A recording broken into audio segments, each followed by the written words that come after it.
विधानसभा 2024चे निकाल लागलेले आहेत आणि अपेक्षेला सुरुंग लागलेला आहे महाविकास आघाडीच्या।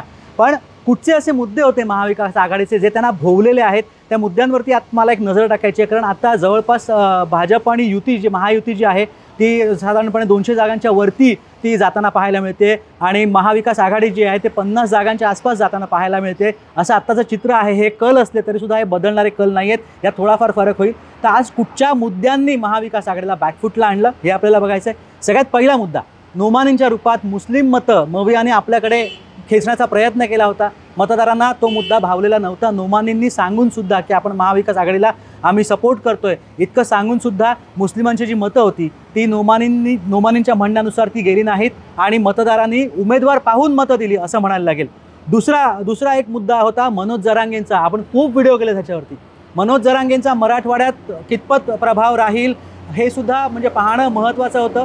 त्यालाही मतदारांनी नाकारलंय। म्हणजेच मनोज जरांगेंच्या मागे जी ताकद होती त्या ताकदीला लोकांनी नाकारलंय, मतदारांनी नाकारलेलं आहे। त्यानंतर धारावीच्या विकासावरून हा जो मुद्दा आहे त्या मुद्द्याचं राजकारण करण्यात आलं। मात्र जनता शहाणी आहे, कोण विकास करतंय कोण विकास करत नाही हे जनतेला मतदारांना खास करून चांगल्या पद्धतीने कळतं। त्याचं राजकारण करण्याचा प्रयत्न झाला, मात्र त्याचा उपयोग झाला नाही। त्यानंतर महाराष्ट्रातले उद्योगधंदे उचलून गुजरातला, लोकसभेच्या पण वेळेला आपण हेच पाहिलेलं होतं की महाराष्ट्रातले उद्योगधंदे उचलून गुजरातला नेत आहेत अशी एक ओरड झालेली होती। मात्र त्याला शिंदे सरकारने किंवा फडणवीस सरकारने अत्यंत चोख उत्तर दिलेलं आहे आणि कशा पद्धतीने किती उद्योगधंदे आम्ही महाराष्ट्रात आणले हे सुद्धा त्यांनी सांगण्याचा प्रयत्न केला होता।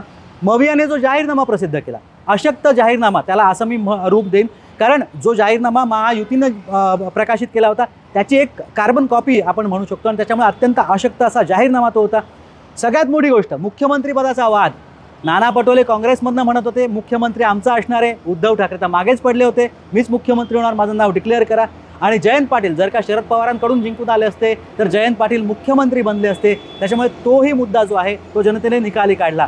राहुल गांधींनी जो स्टंट केला होता, एक है तो सेफ है वरती राहुल गांधींनी एक तिजोरी आणली होती आणि त्यातनं सेफ म्हणून ती उघडून दाखवलेली होती, तो मुद्दा लोकांना आवडलेला नाही। त्यानंतर देवा भाऊ हा नावाचा जो ब्रँड तयार केला गेला होता, तो ब्रँड जो आहे त्या ब्रँडच्या समोर त्याला काउंटर महाविकास आघाडीला करता आलेलं नाही आहे आणि महायुतीसमोर जो सक्षम चेहरा किंवा सक्षम पर्याय हवा होता तो सक्षम पर्याय सुद्धा महाविकास आघाडीच्या नेत्यांना करता आलेल्या नाही आहे। ही प्रमुख कारणं जी आहेत ती महाविकास आघाडीच्या पराभवाला कारणीभूत ठरली असं म्हणावं लागेल।